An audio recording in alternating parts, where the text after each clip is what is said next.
అందరికీ నమస్కారం. సాహితీ కౌముది ఛానల్లో భగవద్గీత వివరణము అనే శీర్షికకు స్వాగతం. స్థితప్రజ్ఞుని యొక్క లక్షణాలు ఏమిటి అని అర్జునుడు అడిగిన ప్రశ్నకు శ్రీకృష్ణ భగవానుడు సమాధానం చెప్తూ విషయ చింతనల వల్ల కలిగేటువంటి నష్టమేమిటి అనే విషయాన్ని 2 శ్లోకాలలో ఇలా వివరిస్తున్నారు. శ్లోకాలు ఏమిటంటే, ధ్యాయతో విషయాన్ పుంసః సంగస్తేషూపజాయతే సంగాత్ సంజాయతే కామః కామాత్ క్రోధోభిజాయతే క్రోధాత్ భవతి సమ్మోహః సమ్మోహాత్ స్మృతివిభ్రమః స్మృతిభ్రంశాత్ బుద్ధినాశో బుద్ధినాశాత్ ప్రణశ్యతి. ఇవి శ్లోకాలు. ఈ శ్లోకాల యొక్క పదవిభాగం ఎలా అంటే, ధ్యాయతః విషయాన్ పుంసః సంగః తేషు ఉపజాయతే సంగాత్ సంజాయతే కామః కామాత్ క్రోధః అభిజాయతే క్రోధాత్ భవతి సమ్మోహః సమ్మోహాత్ స్మృతివిభ్రమః స్మృతిభ్రంశాత్ బుద్ధినాశః బుద్ధినాశాత్ ప్రణశ్యతి. ఇది శ్లోకాల యొక్క పదవిభాగం. ఈ శ్లోకాలలో శ్రీకృష్ణ పరమాత్మ ఏం చెప్తున్నారంటే, విషయాన్ ధ్యాయతః పుంసః, విషయములను మాత్రమే ఆలోచిస్తూ ఉన్నటువంటి పుంసః పురుషునకు, అంటే ఇంద్రియములకు సంబంధించిన విషయముల మీద మాత్రమే ఆలోచనలో నిమగ్నమైపోయున్న పురుషునకు ఆ తరువాత ఏం జరుగుతుంది అనంటే, తేషు సంగః ఉపజాయతే, తేషు వాటియందు, వేటియందు, ఆయా విషయముల యందు సంగః ఆసక్తి ఉపజాయతే పుట్టుకొస్తుంది. అంటే ఇంద్రియములకు సంబంధించిన ఆయా విషయములను ఆలోచన చేస్తూ ఉన్నటువంటి మనిషికి క్రమక్రమంగా ఆ ఆలోచన ఎలా మారుతుంది అంటే, ఆయా విషయముల పట్ల ఆసక్తిగా మారుతుంది. ఆలోచన ఆసక్తికి దారితీస్తుంది. సంగః తేషు ఉపజాయతే, వాటి యందు ప్రీతిని, ఆసక్తిని కలుగజేస్తుంది ఆలోచన. దానివల్ల ఏం జరుగుతుంది? సంగాత్ సంజాయతే కామః, వాటి యందు ఆసక్తి అనేటువంటిది దేనికి దారి చూపిస్తుంది అనంటే, కామః, కోరికకు దారి చూపిస్తుంది. ఆసక్తి వలన కోరిక పుడుతుంది. సంగాత్ కామః ఉపజాయతే, ఆసక్తి వలన ఆయా విషయముల పట్ల కోరిక పుడుతుంది. కోరిక వలన ఏం జరుగుతుంది అంటే, కామాత్ క్రోధోభిజాయతే, కామాత్ కామము వలన అంటే కోరిక వలన, క్రోధః క్రోధము, అభిజాయతే ఉద్భవిస్తుంది, పుడుతుంది.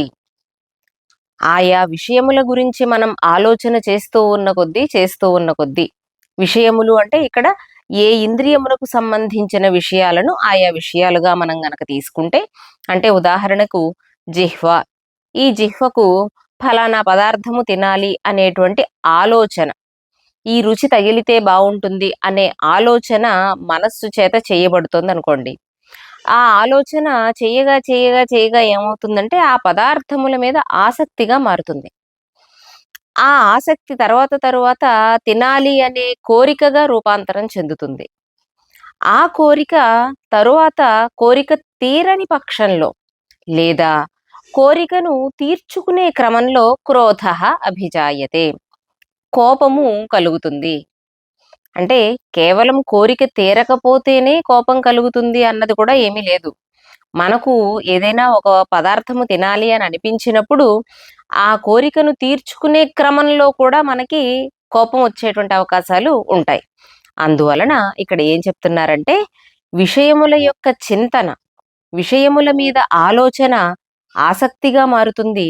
ఆసక్తి కాలక్రమంలో కోరికగా మారుతుంది. కోరిక వలన వెంటనే దాని వెనుకాలే కోపం కూడా వచ్చి కూర్చుంటుంది. మరి కోపం వల్ల ఏం జరుగుతుంది అంటే క్రోధాత్ భవతి సమ్మోహః. కోపం వలన ఏం కలుగుతుందంటే సమ్మోహః, అవివేకము. దేని యందు అవివేకము అంటే కార్య అకార్య అవివేకము. ఏది కార్యము ఏది అకార్యము అనే విషయమునందు అవివేకం ఏర్పడుతుంది. అంటే కోపంలో ఏం చేస్తామనంటే ఇది చేయదగినది ఇది చేయకూడనిది, ఇది అనదగినది ఇది అనకూడనిది అనేటువంటి విచక్షణను మనం కోల్పోతాము.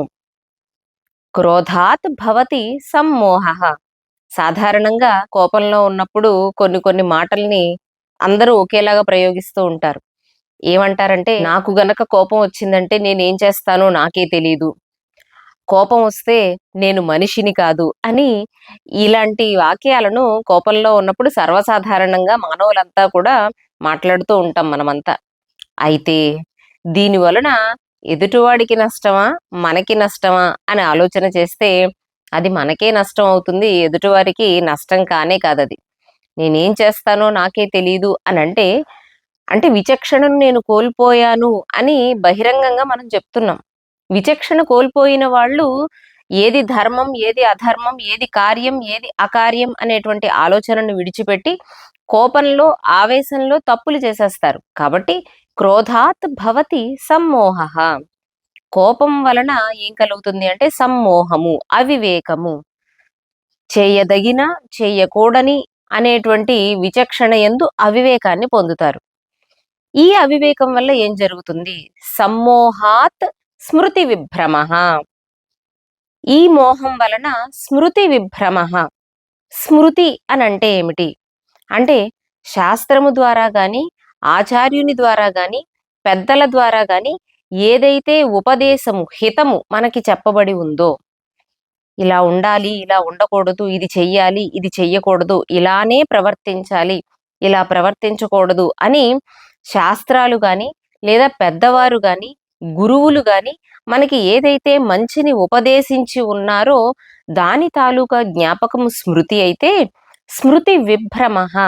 ఆ జ్ఞాపకాన్ని, ఆ ఆలోచనని మనం పోగొట్టుకుంటాంట ఈ మోహం వలన. అంటే ఆ కోపంలో ఉన్నప్పుడు ఈ అవివేకము, ఈ మోహం కమ్ముతుంది. ఈ మోహం వలన మనకి తెలిసిన విషయమే అయినప్పటికీ కూడా, మనం అప్పటికే గురువుల నుండి ఉపదేశం పొంది ఉండి కూడా ఈ పనిని చేయకూడదు అనే ఆలోచనను మనం ఆ సమయంలో పొందలేము. ఎందుకనంటే స్మృతి విభ్రమః. ఆ సమయంలో ఇంకేమీ గుర్తుకు రావు. ఎప్పుడైతే మోహం కమ్మేసిందో అప్పుడు మనం నేర్చుకున్న విషయమే అయినప్పటికీ కూడా, మనకి తెలిసిన విషయమే అయినప్పటికీ కూడా ఆ సమయంలో జ్ఞప్తికి రాదు, జ్ఞాపకానికి రాదు. స్మృతి విభ్రమము, స్మృతి విభ్రమిస్తుంది. అంటే దేనిని గుర్తు ఉంచుకోవాలో ఆ సమయంలో అది గుర్తుకు రాకుండా చేస్తుంది ఆ మోహం అన్నమాట. క్రోధాత్ భవతి సమ్మోహః, సమ్మోహాత్ స్మృతి విభ్రమః, స్మృతిభ్రంశాత్ బుద్ధినాశః. ఎప్పుడైతే మనకి ఆ ఆవేశ సమయంలో, ఆ అవివేక సమయంలో మనకి గుర్తుకు రావడం లేదో, మంచి చెడు అనేటువంటి విచక్షణ మన మనస్సుకి రావడం లేదో, అప్పుడు ఏం జరుగుతుంది అంటే బుద్ధి నాశము. అక్కడ బుద్ధి పని చేయదు. బుద్ధి పని చేయకపోవడం మూలాన ఏం జరుగుతుంది? బుద్ధి నాశాత్ ప్రణశ్యతి. ఈ బుద్ధి నాశనమైన కారణంగా చేయకూడని పనులు చేస్తాడు ఆ సమయంలో. అందువలన తన పతనానికి తానే కారణం అవుతాడు. ప్రణశ్యతి, నాశనమును పొందుతాడు, పతనమును చవిచూస్తాడు అని విషయ చింతన వలన కలిగేటువంటి నష్టాలను, దాని పరిణామాన్ని శ్రీకృష్ణ పరమాత్మ ఈ 2 శ్లోకాలలో వివరించారు.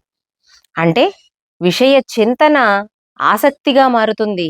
ఆసక్తి కోరికగా మారుతుంది. కోరిక వలన కోపం కూడా వెనకాలే వస్తుంది. కోపం వలన మోహం పుట్టుకొస్తుంది. మోహం వలన స్మృతి విభ్రమము కలుగుతుంది. స్మృతి విభ్రమము వలన బుద్ధి నశిస్తుంది. బుద్ధి నాశము వలన మహాపతనము అంటే మన యొక్క అత్యంత అధమమైనటువంటి పతనము ఏర్పడుతుంది. కాబట్టి వీటన్నిటికీ కారణం ఏమిటి అంటే విషయ చింతన అని శ్రీకృష్ణ పరమాత్మ ఈ 2 శ్లోకాలలో వివరించారు. ఈ స్థితిని పొందకుండా ఉండాలి అనంటే ఏం చెయ్యాలి? ఎలాంటి వారు ఇటువంటి స్థితిని పొందరు అనంటే తరువాతి శ్లోకంలో శ్రీకృష్ణ పరమాత్మ ఇలా చెప్తున్నారు. రాగద్వేష వియుక్తైస్తు విషయానింద్రియైశ్చరన్ ఆత్మవశ్యైర్విధేయాత్మా ప్రసాదమధిగచ్చతి. ఇది శ్లోకం. ఈ శ్లోకం యొక్క పదవిభాగం ఎలా అంటే, రాగద్వేష వియుక్తైః తు విషయాన్ ఇంద్రియైః చరన్ ఆత్మవశ్యైః విధేయాత్మా ప్రసాదం అధిగచ్చతి. ఇది పదవిభాగం. ఏమని చెప్తున్నారు శ్రీకృష్ణ పరమాత్మ? ఆత్మవశ్యైః ఇంద్రియైః, తన వశమునందు ఉంచుకున్నటువంటి ఇంద్రియముల చేత రాగద్వేషములు విడిచిపెట్టినటువంటి స్థితితో, అలాగే విషయాన్ ఇంద్రియైః చరన్, అంటే ఆయా ఇంద్రియములకు సంబంధించినటువంటి విషయములను అనుభవిస్తూనే, విధేయాత్మ, తన మనస్సు మీద తాను అధికారం కలిగి ఉన్నవాడై, ప్రసాదం అధిగచ్చతి, ప్రసన్నతను పొందుతూ ఉంటాడు అని చెప్పారు. అంటే ముందు శ్లోకాలలో విషయ చింతన వలన ఆసక్తి, ఆసక్తి వలన కామము అని ఈ క్రమం చెప్పుకున్నాం కదా. అయితే అసలు మనం విషయముల గురించే ఆలోచించడం మానేయాలా? అంటే ఇప్పుడు మనం జిహ్వకి ఆహారాన్ని అందించాలి అనే ఆలోచనే తప్ప, అయితే అప్పుడు మనం తినడమే మానేద్దామా అనంటే కాదు. ఆయా ఇంద్రియముల చేత ఆయా విషయములను అనుభవిస్తూనే ఎలా ఉండాలి అనుభవించే సమయంలో అంటే, రాగము ద్వేషము లేకుండా, అంటే ప్రీతి ద్వేషము అన్నవి లేకుండా తన మనస్సు తనకు స్వాధీనంగా ఉన్నటువంటి స్థితితో ఈ విషయములనన్నిటినీ కూడా అనుభవించవచ్చు. అలాంటి సందర్భంలో అది ఆసక్తిగా మారదు. దాని వలన కామము, క్రోధము, మోహము, స్మృతిభ్రంశము, బుద్ధినాశము, పతనము అనేటువంటి ఈ తరువాతి దశల్లోకి మనము నెట్టివేయబడకుండా ఉంటాము. అంటే మనస్సు మన అధీనంలో ఉండాలి, ఇంద్రియాలు మన అధీనంలో ఉండాలి. ఉంటూ ఆయా ఇంద్రియములకు సంబంధించినటువంటి విషయములను మనం అనుభవించవచ్చు. అంటే ఆయా పదార్థములను మనం స్వీకరించవచ్చు, కానీ స్వీకరించే సమయంలో రాగము ద్వేషము ఉండకూడదు. అలా ఉండకుండా ఉన్నప్పుడే ఆ పదార్థముల పట్ల ఆసక్తి జనించకుండా ఉంటుంది. ఆసక్తి లేనప్పుడు కామము యొక్క ప్రసక్తి లేదు, కామము లేకపోతే క్రోధము లేదు, క్రోధం లేకపోతే మోహము లేదు, మోహము లేకపోతే స్మృతిభ్రంశము లేదు. తద్వారా బుద్ధినాశం అన్నది జరగదు. అందువలన పతనము లేదా నాశనము ఎప్పటికీ జరగదు. అందువలన ఇంద్రియములను మన వశములో ఉంచుకోవాలి, మనస్సు మన వశంలో ఉండాలి. ఇలా ఉంటూ రాగద్వేషాలను విడిచిపెడుతూ మనము ఇంద్రియములకు సంబంధించినటువంటి విషయాలను పొందవచ్చు. అలా పొందుతూ ఉన్నప్పుడు ప్రసన్నత అంటే ప్రసాదత్వము మనకి లభిస్తుంది. అప్పుడు చిత్త నిర్మలత్వము మనకి లభిస్తుంది. ఇప్పుడు ఒక పాము ఉందనుకోండి, ఆ పాము ప్రమాదమా, పాము యొక్క విషము ప్రమాదమా అనంటే పాము యొక్క విషమే ప్రమాదము. అందువలన కోరలను గనక తీసేస్తే ఆ పాము వల్ల ఎలాంటి ప్రమాదము ఎలా అయితే ఉండదో, అలాగే మనము మన మనస్సులో నుండి, మన బుద్ధి నుండి ఇంద్రియ విషయములకు సంబంధించినటువంటి రాగ ద్వేషములను తీసేస్తే, రాగము ద్వేషము అన్నవి తీసేస్తే, అప్పుడు మన వశంలో ఉన్నటువంటి ఇంద్రియాలు ఎలాంటి ప్రమాదకారిగాను పరిణమించకుండా ఉంటాయి. కాబట్టి ఇలా ఉండగలిగినప్పుడు చిత్త నైర్మల్యము ఏర్పడుతుంది అని శ్రీకృష్ణ పరమాత్మ ఈ శ్లోకంలో ఉపదేశించారు. ఈ ప్రసాదత్వమును పొందడం వల్ల కలిగేటువంటి ఫలితం ఏమిటి, దాని ప్రయోజనం ఏమిటి అనంటే, తరువాతి శ్లోకంలో శ్రీకృష్ణ పరమాత్మ ఇలా చెప్తున్నారు. ప్రసాదే సర్వ దుఃఖానాం హానిరస్యోపజాయతే ప్రసన్నచేతసో హ్యాసు బుద్ధి పర్యవతిష్ఠతి అని తరువాతి శ్లోకం. ఈ శ్లోకం యొక్క పదవిభాగం ఎలా అంటే, ప్రసాదే సర్వ దుఃఖానాం హానిః అస్య ఉపజాయతే ప్రసన్నచేతసః హి ఆశు బుద్ధిః పర్యవతిష్ఠతి. ఇది శ్లోకం యొక్క పదవిభాగం. చిత్త నిర్మలత్వం వలన ఏం జరుగుతుంది అంటే, ప్రసాదే సర్వదుఃఖానాం హానిః అస్య ఉపజాయతే. అస్య అంటే ఇతనికి, ఎవరికి? ఎవరైతే రాగద్వేషములను విడిచిపెట్టి ఇంద్రియములను, మనస్సును తన స్వాధీనంలో ఉంచుకుంటూ ఇంద్రియములకు సంబంధించినటువంటి విషయాలను అనుభవిస్తూ చిత్త నిర్మలత్వంతో ఉంటారో అతనికి ఈ చిత్త నిర్మలత్వము వలన ఏం జరుగుతుంది అంటే సర్వదుఃఖానాం హానిః ఉపజాయతే. అన్ని రకముల దుఃఖముల యొక్క నాశనము జరుగుతుంది. అంటే ఏ రకంగానూ దుఃఖాన్ని పొందడు అటువంటి వాడు. సర్వ దుఃఖములు అంటే అన్ని రకముల దుఃఖములు అంటే దుఃఖములు ఎన్ని రకాలు అని ఆలోచిస్తే దుఃఖములు 3 రకాలు. వాటిని మనం తాపత్రయము అని అంటాం. వ్యావహారికంలో నీకంత తాపత్రయం ఎందుకు అని అంటూ ఉంటాం. అది కాదు. మామూలుగా తాపత్రయము అంటే 3 రకములైన బాధలు. ఏమిటవి అంటే ఆధ్యాత్మికము, ఆది భౌతికము, ఆది దైవికము. ఇవి తాపత్రయములు.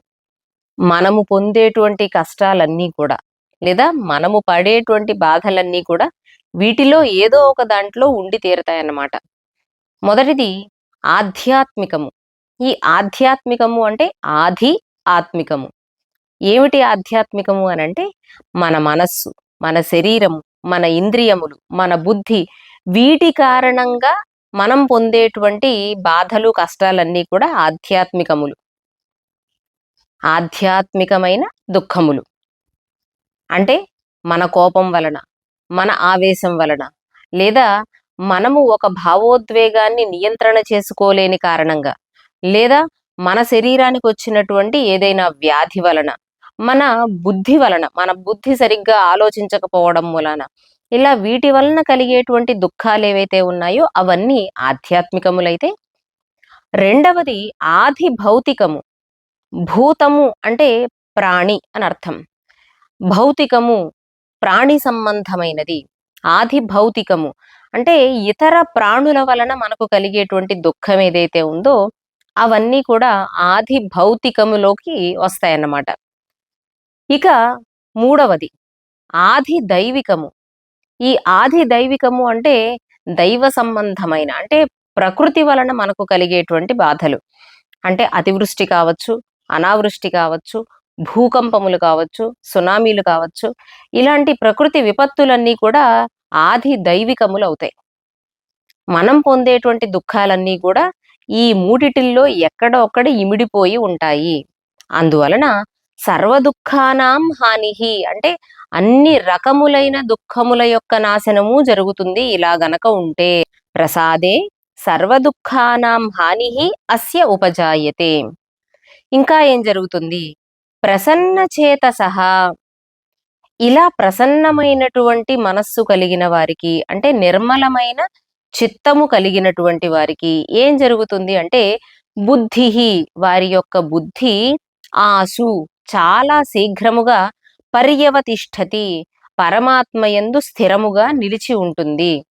ఎప్పుడైతే హృదయ చాంచల్యము లేదో, ఎప్పుడైతే హృదయ నైర్మల్యము ఉందో, ఎప్పుడైతే ఇంద్రియములు, మనస్సు మన అధీనంలో ఉన్నాయో అప్పుడు ఏం జరుగుతుంది అనంటే పరమాత్మయందు శీఘ్రముగా బుద్ధి స్థిరముగా నిలబడుతుంది. ప్రసన్న చేతసః బుద్ధిః ఆసు పర్యవతిష్ఠతి. ఇది ప్రసాదత్వము వలన కలిగేటువంటి ప్రయోజనము అని ఈ శ్లోకంలో వివరించారు శ్రీకృష్ణ పరమాత్మ. మరి ఇంద్రియ నిగ్రహం లేకపోతే ఏం జరుగుతుంది అనే విషయాన్ని తరువాతి శ్లోకంలో ఇలా చెప్తున్నారు శ్రీకృష్ణ పరమాత్మ. నాస్తి బుద్ధిరయుక్తస్య నచాయుక్తస్య భావన నచాభావయతః శాంతిరశాంతస్య కుతః సుఖం. ఇది శ్లోకం. ఈ శ్లోకం యొక్క పదవిభాగం ఎలా అంటే నాస్తి బుద్ధిః అయుక్తస్య న చ అయుక్తస్య భావన న చ అభావయతః శాంతిః అశాంతస్య కుతః సుఖం. ఇది పదవిభాగం. అయుక్తస్య ఇంద్రియ నిగ్రహం లేని వానికి బుద్ధిః నాస్తి వివేకం ఉండదు. అలాగే అయుక్తస్య ఇంద్రియ నిగ్రహం లేని వానికి భావనాచ న భావన కూడా ఉండదు. భావన అంటే చింతన. ఏ చింతన ఉండదు? ఆత్మ చింతన ఉండదు. ఇంద్రియ నిగ్రహం లేని వానికి వివేకం ఉండదు. అలాగే ఆత్మచింతన కూడా ఉండదు. ఎప్పుడైతే ఆత్మచింతన లేదో నచాభావయతః శాంతి. అభావయతః ఎప్పుడైతే ఆత్మచింతన లేదో, ఆత్మజ్ఞానమును తెలుసుకోవాలి అనే ఆలోచన లేదో, అప్పుడు ఏం జరుగుతుంది అంటే నచ శాంతి, వారికి శాంతి కూడా ఉండదు. అశాంతస్య శాంతి లేని వానికి కుతః సుఖం, సుఖం ఎక్కడి నుంచి వస్తుంది అంటే ఇంద్రియ నిగ్రహం లేకపోతే అంతిమంగా ఫలితం ఏమిటి అంటే ప్రయోజనం శూన్యం. మనం ఎలా బ్రతకాలని కోరుకుంటాం? సుఖంగా బ్రతకాలి అని కోరుకుంటాం. ఈ సుఖం ఎక్కడి నుంచి వస్తుంది? శాంతి నుంచి వస్తుంది. ఈ శాంతి కలగడానికి మార్గం ఏమిటి? ఆత్మ చింతన శాంతి కలగడానికి మార్గం. ఆత్మ చింతన ఎలా కలుగుతుంది? వివేకం ఉండడం వలన కలుగుతుంది. అంటే బుద్ధి ఉండడం వలన కలుగుతుంది. ఈ బుద్ధి ఎక్కడి నుంచి వస్తుంది? నిర్మలమైన చిత్తము నుండి వస్తుంది. ఈ నిర్మలమైన చిత్తం ఎక్కడి నుంచి వస్తుంది? ఇంద్రియ నిగ్రహం ఉంటే వస్తుంది. ఎప్పుడైతే ఇంద్రియ నిగ్రహమే లేదో కుతః సుఖం, అటువంటి వానికి సుఖం ఎక్కడి నుంచి వస్తుంది? జీవితంలో ఎప్పటికీ కూడా సుఖముగా, శాంతిగా, ఆత్మజ్ఞానముతో అతను ఉండలేడు అని ఈ శ్లోకంలో చెప్తున్నారు. కాబట్టి ఇంద్రియ నిగ్రహం ఉంటే సుఖం ఉంటుంది, ఇంద్రియ నిగ్రహం లేకపోతే సుఖం ఎప్పటికీ ఉండదు అని ఈ శ్లోకంలో శ్రీకృష్ణ పరమాత్మ వివరంగా చెప్పారు. అయుక్తస్య ఇంద్రియ నిగ్రహం లేని వానికి బుద్ధి ఎందుకు నశిస్తుంది అనే విషయాన్ని ఉదాహరణ పూర్వకంగా తరువాతి శ్లోకంలో శ్రీకృష్ణ పరమాత్మ ఇలా చెప్తున్నారు. ఇంద్రియాణం హి చరతాం యన్మనోను విధీయతే తదస్య హరతి ప్రజ్ఞాం వాయుర్నావమివాంభసి. ఇది తరువాతి శ్లోకం. ఈ శ్లోకం యొక్క పదవిభాగం ఎలా అంటే ఇంద్రియాణం హి చరతాం యత్ మనః అనువిధీయతే తత్ అస్య హరతి ప్రజ్ఞాం వాయుః నావం ఇవ అంభసి. ఇది పదవిభాగం. యత్ మనః ఏ మనస్సు చరతాం ఇంద్రియాణం అనువిధీయతే విషయముల యందు చరిస్తూ ఉన్న ఇంద్రియములకు అనుసరింపబడి ఉంటుందో తత్ అది అస్య అతనికి ఏం చేస్తుందట అంటే ప్రజ్ఞాం హరతి అతని యొక్క వివేకాన్ని బుద్ధిని నాశనం చేస్తుంది. ఎలాగా అనంటే వాయుహు నావం ఇవ అంభసి. అంభసి నీటియందు ప్రయాణం చేస్తూ ఉన్నటువంటి నావం పడవను వాయుహు ఇవ ప్రతికూలమైనటువంటి వాయువు ఎలా అయితే పెడదారి పట్టిస్తుందో వేరే మార్గంలోకి లాక్కొని పోతుందో అలా ఈ మనస్సు కూడా, ఏ మనస్సు? ఇంద్రియాల వెనకాలే తిరిగేటువంటి మనస్సు. అలాగే ఇంద్రియములు ఏ విషయముల దగ్గరికి వెళ్తే ఆ విషయాల దగ్గరికే వెళ్ళేటువంటి మనస్సు ఏదైతే ఉందో ఆ మనస్సు ప్రజ్ఞను అంటే ఏదైతే దారి చూపించి మనల్ని ఇటువైపు నుంచి అటువైపుకి దాటించేటువంటి పడవ ఉందో ఆ పడవను తప్పుదోవ పట్టించినట్లుగా గాలి, అలాగే ఏ బుద్ధి అయితే మనల్ని ఆత్మచింతన వైపు ప్రయాణం చేసేలాగా చేస్తుందో ఆ బుద్ధిని ఈ మనస్సు, విషయాల వెంటపడినటువంటి ఇంద్రియాలనే అనుసరించిపోతూ ఉండే మనస్సు ఈ బుద్ధిని పెడదోవ పట్టిస్తుంది. అంటే మార్గాన్ని దూరం చేస్తుంది. మనం వెళ్ళవలసినటువంటి లక్ష్యాన్ని చేరుకోనివ్వకుండా వేరే వైపు లాక్కొని వెళ్ళిపోతుంది ఈ మనస్సు. అదే రాగద్వేషములు లేని మనస్సు, ఇంద్రియాలకు లోబడనటువంటి మనస్సు, ఇంద్రియ నిగ్రహం కలిగినటువంటి మనస్సు అయితే గనక ఏం జరుగుతుందో ముందు శ్లోకంలో మనం చెప్పుకున్నాం. అది శాంతికి దారితీస్తుంది. అలా కానప్పుడు ఏం జరుగుతుంది అనంటే ఏదైతే మన ప్రయాణం ఉందో ఆత్మచింతన వైపు, ఆత్మవిషేక జ్ఞానము వైపు మనం చేస్తూ ఉండే ప్రయాణం ఏదైతే ఉందో బుద్ధి సహాయంతో ఆ బుద్ధిని ఈ మనస్సు ఏం చేస్తుంది అంటే పెడదోవ పట్టిస్తుంది. వేరే మార్గం వైపు లాక్కొని పోతుంది. వేరే మార్గము అంటే ఏమిటి? ఆయా విషయముల వైపు లాక్కొని వెళ్ళిపోతుంది. అంతేగాని ఆత్మచింతన వైపు దారిని వెళ్ళనివ్వదు, సాగనివ్వదు అని చెప్తున్నారు ఈ శ్లోకంలో ఉదాహరణ పూర్వకంగా.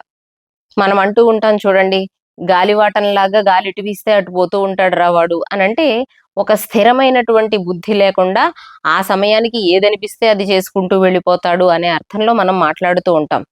అలా ఇంద్రియాలు ఎటు లాక్కొని పోతే మనస్సు అటు వెళ్ళిపోతుంది. ఆ మనస్సు ఏం చేస్తుంది అంటే ఈ బుద్ధిని కూడా అటువైపు లాక్కొని పోతుంది. గాలివాటం ఎటు వీస్తే అటు పడవ వెళ్ళిపోయినట్లుగా ఆ సమయానికి మనస్సు, ఇంద్రియాలు ఏ విషయం వైపు వెళ్ళిపోతూ ఉంటే బుద్ధి కూడా అటువైపే వెళ్ళేలాగా చేస్తాయి. అందువలన ఇంద్రియ నిగ్రహం అవసరము అని ఈ శ్లోకం ద్వారా అర్థమవుతోంది. మరి ఎవరి బుద్ధి హరింపబడకుండా ఉంటుంది? ఎవరి బుద్ధి స్థిరంగా ఉంటుంది అనంటే, దానికి సమాధానంగా తరువాతి శ్లోకంలో శ్రీకృష్ణ పరమాత్మ ఇలా చెప్తున్నారు. తస్మాద్యస్య మహాబాహో నిగృహీతాని సర్వశః ఇంద్రియాణింద్రియార్థేభ్యస్తస్య ప్రజ్ఞా ప్రతిష్ఠిత అని తరువాతి శ్లోకం. ఈ శ్లోకం యొక్క పదవిభాగం ఎలా అంటే, తస్మాత్ యస్య మహాబాహో నిగృహీతాని సర్వశః ఇంద్రియాణి ఇంద్రియార్థేభ్యః తస్య ప్రజ్ఞా ప్రతిష్ఠిత. ఇది ఈ శ్లోకం యొక్క పదవిభాగం. మహాబాహో, గొప్ప బాహువులు కలిగినటువంటి ఓ అర్జున, యస్య, ఎవరికైతే సర్వశః ఇంద్రియాణి ఇంద్రియార్థేభ్యః నిగృహీతాని, అన్ని విధములుగా ఇంద్రియములు ఆయా ఇంద్రియములకు సంబంధించినటువంటి విషయముల నుండి నిగృహీతాని నిగ్రహింపబడి ఉన్నాయో, వెనుకకు లాగబడి ఉన్నాయో, తస్య, అతని యొక్క ప్రజ్ఞ బుద్ధి ప్రతిష్ఠిత, స్థిరముగా ఉంటుంది. ప్రజ్ఞ అంటే బుద్ధి స్థిరముగా ఉంటుంది. బుద్ధి అంటే పరమాత్మయందు చింతన, ఆత్మజ్ఞాన విషయకమైనటువంటి మార్గమునందు అతని యొక్క బుద్ధి స్థిరముగా ఉంటుంది. అందువలన ఇంద్రియ నిగ్రహము అన్నిటికీ మూలమైనది. ఇంద్రియ నిగ్రహమే పరమాత్మకు మనల్ని దగ్గర చేసేటువంటి అసలైనటువంటి సాధనము. ఇంద్రియ నిగ్రహం వలనే చిత్త నైర్మల్యము సిద్ధిస్తుంది. చిత్త నైర్మల్యము వలనే వివేకము లభిస్తుంది. వివేకము వలనే భావన, ఆత్మ చింతన లభిస్తుంది. ఆత్మచింతన వలనే శాంతి లభిస్తుంది. శాంతి వలనే సుఖము లభిస్తుంది. కాబట్టి అన్నిటికీ ప్రధానమైనది ఏమిటి అనంటే ఇంద్రియ నిగ్రహమే. అలా ఇంద్రియ నిగ్రహంతో ఎవరైతే ఉంటారో వారి యొక్క ప్రజ్ఞ, బుద్ధి, వివేకము ప్రతిష్ఠిత, స్థిరముగా నిలబడి ఉంటుంది అని ఈ విషయాలను శ్రీకృష్ణ పరమాత్మ అర్జునునకు ఉపదేశించారు. ఇది స్థితప్రజ్ఞుని యొక్క లక్షణాలను చెప్తూ శ్రీకృష్ణ పరమాత్మ చెప్పినటువంటి విషయ సంగ్రహం అన్నమాట. ఆ తరువాత ఏం జరిగింది, తరువాత దేని గురించి మాట్లాడారు శ్రీకృష్ణ పరమాత్మ అనే విషయాలను తరువాయి భాగంలో తెలుసుకుందాం.